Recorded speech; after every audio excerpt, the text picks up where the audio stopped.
I wasn't supposed to hear it, but I did. Here's to stupid relatives with money. My mother's voice cut through the laughter like glass shattering. The table roared with approval, glasses clinking. And I sat there, her child, smiling politely while the word stupid burned into me like a brand.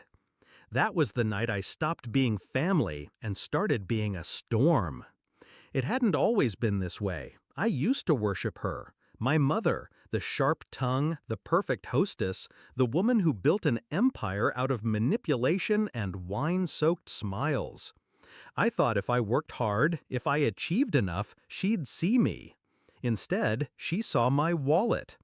I bought the house, I paid for the vacations, I covered the emergencies. She always called it generosity. But behind my back, I was the fool. That toast wasn't a slip, it was the truth they'd always believed. The signs had been there. My sister suddenly flashing new jewelry, my brother's business ventures magically funded, my parents' endless renovations.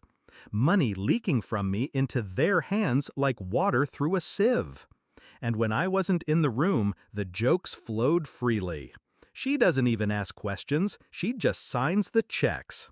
But that night, hearing them say it out loud, to my face, and watching them laugh, that was my clarity. I didn't argue, I didn't shout, I planned. Because nothing tastes sweeter than silence before the strike. A month later, they decided my country house, my sanctuary, the only thing I never let them touch, would be the perfect venue for my sister's engagement party. Invitations went out. The date was set. They didn't even ask. They assumed. That was their mistake. Step 1, I called a locksmith. The locks were changed, access codes wiped, every key replaced.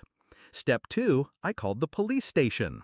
Gave them notice of trespassers, property under protection. A quiet, legal layer of steel. Step 3, I booked my own event. Not in the house, but in the garden behind the gate. A charity dinner with friends and business partners. The kind of people my family only dreamed of impressing.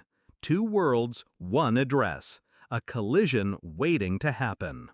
The night came. I arrived early, walking barefoot across the marble floors they would never step on again. Candlelight spilled across tables set for people who mattered. Real laughter, warm, genuine, echoed through the rooms. And right on schedule, headlights cut through the drive. Cars full of relatives in glitter and arrogance, pulling up to the gates like conquerors returning home.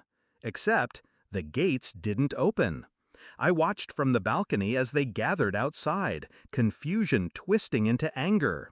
Dresses dragging across gravel, heels sinking into mud. My mother at the front, face pinched. My sister clinging to her fiancé's arm, eyes scanning the windows for me like a beggar at a feast. The guard stepped forward, calm but firm. This is a private event. You're not on the list. Their voices rose in protest, my mother shouting my name, demanding entry. My father red with rage, my sister pleading about her special night. But every cry bounced off those locked gates like stones against steel. And then, silence. Because they saw me, standing above them, glass of wine in hand, dressed in black like the executioner I'd become. I raised my glass, just as they had weeks earlier, and said the words they once mocked me with. Here's to stupid relatives with money. Except this time, no one laughed. The realization hit them all at once. The party they thought was theirs was mine. The house they used as a playground was fortified against them. The stupid one had outplayed them in full view of strangers who mattered more. I didn't need to scream. I didn't need to explain. I just turned my back. Inside, my guests toasted to charity, to progress, to futures built on respect instead of manipulation. Music rose, laughter flowed, and behind the closed gates, my family scattered into the night. They never touched my house again. Do I regret it? No. They wanted me small, compliant, a purse they could open at will. They thought silence meant stupidity, but silence is where power waits. That night, I stopped buying love. I started buying freedom.